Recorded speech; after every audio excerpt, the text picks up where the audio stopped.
तो guys welcome to Notes Fire. आज का हमारा टॉपिक है primitive nervous system in Coelenterata. Synopsis में है introduction, definition, structure of nervous system in Coelenterata, function of primitive nervous system and significance of primitive nervous system, conclusion and reference. फिर रहेगा synopsis. Start करते हैं introduction से। Phylum सोलेंट्रेटा, जिसे Cnidaria भी कहा जाता है, सोलेंट्रेटा नाम दो ग्रीक शब्दों से आया है, कोइलोस और इंटरॉन। यह नाम इसलिए दिया गया क्योंकि इस फाइलम के ऑर्गेनिज्म में एक सेंट्रल बॉडी कैविटी होती है जिसे सेलेंट्रॉन कहते हैं। इनके नर्वस सिस्टम का ऑर्गेनाइजेशन बहुत प्रिमिटिव है और यह एवोल्यूशन में सबसे प्रारंभिक प्रकार के नर्वस सिस्टम्स में से एक माना जाता है। ठीक है, डेफिनेशन देखेंगे। प्रिमिटिव नर्वस सिस्टम एक सिंपल और डिसेंट्रलाइज्ड न्यूरॉन नेटवर्क है। ये बिना सेंट्रल ब्रेन के बेसिक स्टिमुली के रिस्पॉन्स में हेल्प करती है। देखेंगे structure of nervous system in Coelenterata. पहला होता है इसमें नर्व नेट।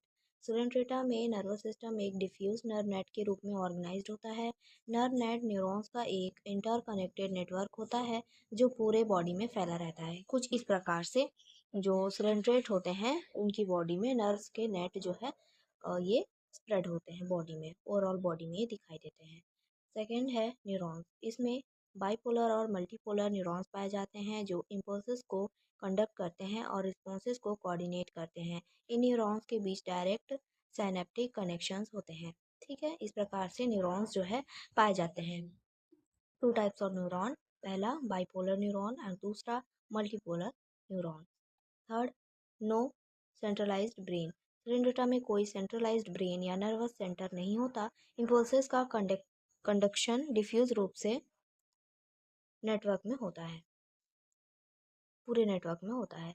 नेक्स्ट है functions of primitive nervous system. Coelenterata का प्रिमिटिव नर्वस सिस्टम कई बेसिक फंक्शंस को कंट्रोल करता है।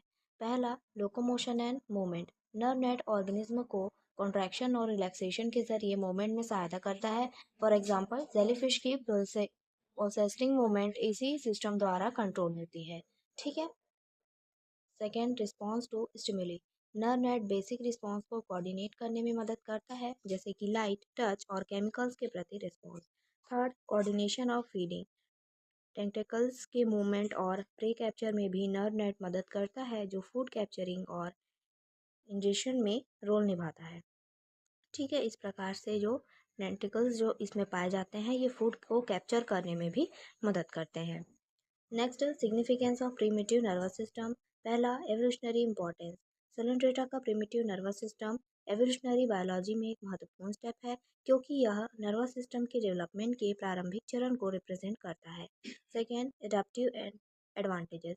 यह प्रीमिटिव नर्वस सिस्टम ऑर्गेनिज्म को अपने इन्वायरमेंट में रिस्पॉन्ड करने और बेसिक सर्वाइवल फंक्शंस को एक्सिक्यूट करने में मदद करता है। Third, study of nervous system evolution. इस प्रिमिटिव स्ट्रक्चर का अध्ययन नर्वस सिस्टम एवोल्यूशन और कॉम्प्लेक्सिटी के डेवलपमेंट को समझने के लिए महत्वपूर्ण है। कंक्लूजन देखेंगे। सेरेंड्रेटा का नर्वस सिस्टम सबसे प्रिमिटिव नर्वस सिस्टम्स में से एक है जो एक डिफ्यूज नर्व नेट के रूप में अरेंज्ड होता है। यह उन्हें बेसिक रिस्पॉन्सेज और मूवमेंट में सहायता करता है जो इनके सर्वाइवल के लिए एसेंशियल है। एवोल्यूशन की दृष्टि से यह सिस्टम नर्वस सिस्टम के प्रारंभिक रूपों को रिप्रेजेंट करता है और दर्शाता है कि कैसे नर्वस सिस्टम ने धीरे धीरे अधिक कॉम्प्लेक्स फॉर्म में डेवलप किया। ठीक है, तो ये इसका कंक्लूजन था। रेफरेंस में है invertebrate zoology by Robert Brown and invertebrate by RL Kotpal. तो ये था आज का टॉपिक। आई होप आपको समझ में आया होगा। समझ में आया है तो प्लीज़ लाइक करिए एंड सब्सक्राइब करिए। Thank you.